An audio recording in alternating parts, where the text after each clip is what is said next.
Another prominent theory of forgetting is interference theory. If I asked you to remember what you had for breakfast 9 days ago, you probably can't easily remember that information. One possibility for why that's difficult to remember is interference. The breakfasts you've had since that time and the breakfasts that you had before that time make it kind of hard to tease apart what specifically you ate for breakfast that day. This is known as interference theory, and this is the idea that forgetting is the result of interfering information or interference from memories with one another. Now, there are two kinds of interference that are typically studied and examined. Retroactive interference is pictured right here, and this is where basically new information that you're learning interferes with already learned information. So in this case, you can imagine you have philosophy at 9 a.m. and then you have psychology at 11 a.m. Well, maybe at 9 a.m. philosophy was really clear and you walked out of the class really understanding what was going on. But then after you took your psych class, now you started experiencing a little bit of forgetting or confusion with what was going on in philosophy. Okay, the new material has interfered with your understanding of the earlier material. This is retroactive interference. Now, proactive interference is when information we've already learned in the past interferes with our ability in the future. Okay, so our old information, our old memories interfere with us trying to establish new memories.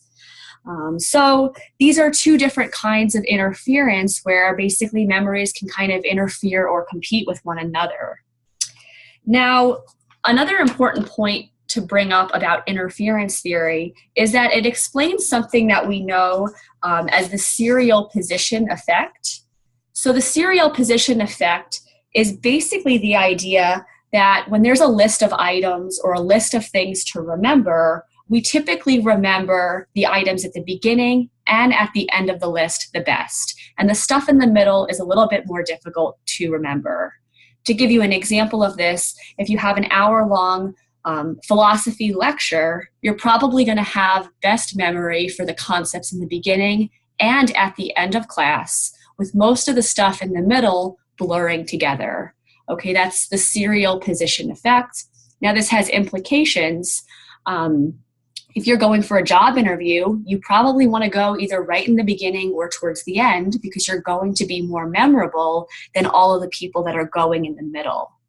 Okay, it seems to be an aspect of human memory that we remember things best that occur early or later in the set with less accurate memory for all of the stuff in the middle.